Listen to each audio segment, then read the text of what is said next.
Leader, recent history should be teaching those of us in political life lessons about taking responsibility for the actions of others. Ministers have come under pressure in recent times on a number of high-profile cases, such as the blood transfusion anti-D case affecting 100,000 women. In 1991, the Blood Transfusion Board were alerted by the British hospitals that a batch of anti-D produced in 1977 may have been contaminated. It would later emerge that the blood donor whose plasma was used to make the anti-D had jaundice and hepatitis, but these facts had slipped through a sloppy screening process. Despite the alert, no alarm was raised, no action was taken to trace the women who had received doses from that batch to ensure screening slip-ups were not repeated. There were, and in 1982, plasma from another infected donor was used to make anti-D, creating another potentially lethal treatment batch. Hepatitis C, award so far, 1 billion, the last awards paid in 2016. To date, 80 women have lost their lives. You've got to ask, has the system learned anything? Bridget McCall was taken by this state and aggressively and hostilely treated, right to the point where she was forced into a settlement the day before she died on the basis that she settled or they'd bring her the whole way to the Supreme Court. The cervical screening failures. We've learned in recent days that senior officials were aware of cervical check audits concerns, yet the state put women through an aggressive and hostile litigation process. Would we know anything about the cervical screening but for the brave moves of Vicky Phelan, who was prepared to forego her anonymity and to come forward and tell us what had happened to her? All of these cases make me wonder about governance in the public sector. They make me wonder about when political responsibility kicks in.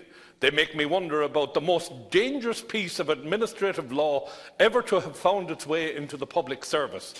Members may not be aware of the Caltrona doctrine or Caltrona principles or the ideas that are expressed in it.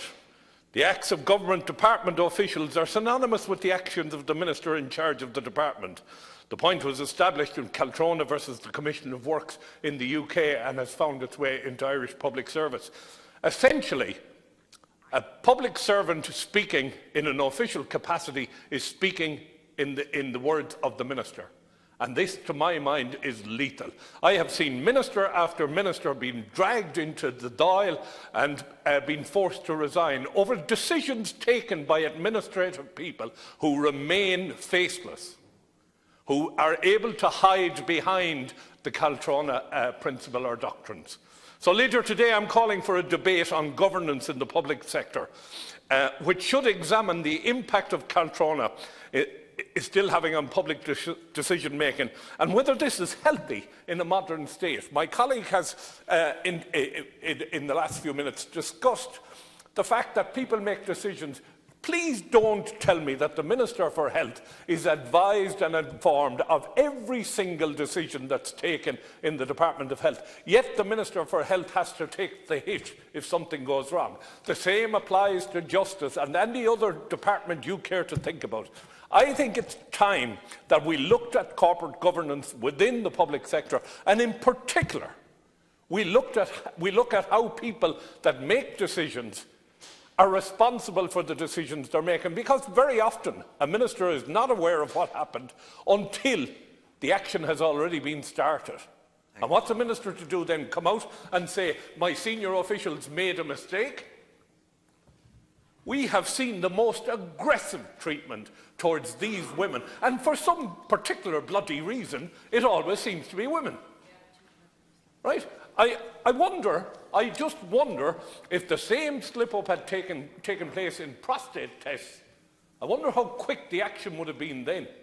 So I'm asking for that to be tabled and that we have an open and honest debate on governance within the public sector. Thank you. Thank you very much, Senator.